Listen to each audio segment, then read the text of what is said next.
Un encuentro providencial, fundador de las Hijas de San Camilo.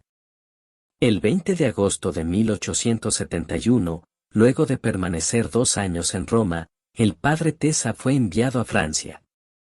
Durante este periodo francés, que duró 19 años, el padre Tessa comenzó a acariciar la idea de un proyecto destinado a promover la colaboración de mujeres consagradas en el servicio a los enfermos. Este proyecto comenzaría a concretarse gracias a un encuentro casual con una joven llamada Judith Vanini. Durante unos ejercicios espirituales que predicó a las religiosas de Nuestra Señora del Cenáculo, Judith confió al padre Tessa su estado de ánimo después de una larga búsqueda del proyecto de Dios sobre ella. En aquel encuentro ocurrido en diciembre del 1891, luego de diversos consejos, el padre Tessa le planteó la propuesta de comprometerse en un proyecto que acariciaba desde hace mucho tiempo.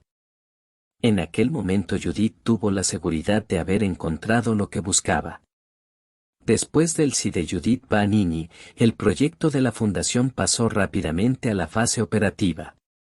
Otras 2 jóvenes, Victoria Panetta y Manuela Eliseo, acompañadas espiritualmente por el padre Tessa, manifestaron su deseo de participar en esta iniciativa. El 2 de febrero de 1892, en la Casa General de la Magdalena, es decir en el dormitorio capilla donde murió San Camilo, el superior general de los Camilos, el padre Juan Matis, acompañado del padre Tessa, confirió el escapulario con la cruz de San Camilo a Judith y sus compañeras. Fue el comienzo oficial de la congregación. El padre Tessa se encargó de formar a las jóvenes en el espíritu de San Camilo de acuerdo con las constituciones de la orden camiliana. Luego vendría el ejercicio práctico del carisma camiliano. Judith y sus compañeras asistían a algunas enfermas a domicilio, de día y de noche y acogiendo a una en su casa. Ante el progreso de la fundación, el 19 de marzo de 1892, en una significativa ceremonia el padre Tessa entregó el hábito religioso a Judith, quien asumió el nombre de María Josefina. En la ceremonia, en un gesto significativo, el padre Tessa arrancó de su manto la cruz roja y se la dio a Judith Vanini para que, tras ponerla en su hábito, presentara al mundo la nueva congregación de las Hijas de San Camilo. En el padre Tessa, Josefina encontró el afecto de un padre espiritual, de un maestro, de un guía firme y al mismo tiempo, respetuoso.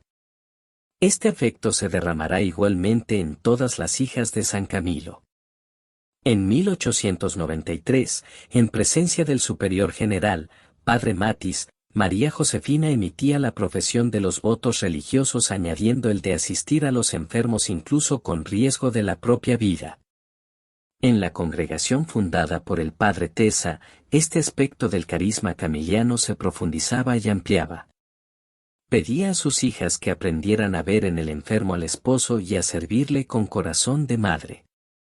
La aportación de padre Tessa a la estructura de la nueva constitución no se limitó solo a la inspiración carismática, sino que tuvo en cuenta la legislación en la que se basaba, adoptó las reglas y las constituciones de la orden camiliana e hizo las modificaciones necesarias. Tanto en el padre Tessa como en la madre Josefina se advierte su fortaleza de ánimo con la que supieron transformar su sufrimiento en instrumento de redención, encontrando en ella una fuente de compasión y de misericordia hacia los que sufren.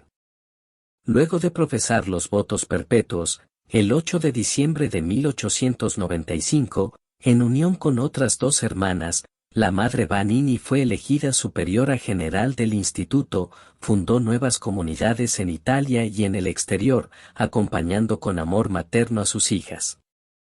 Con la fundación de las Hijas de San Camilo, el padre Tessa reanudó aquel diálogo espiritual que había interrumpido después de la muerte del padre Artini.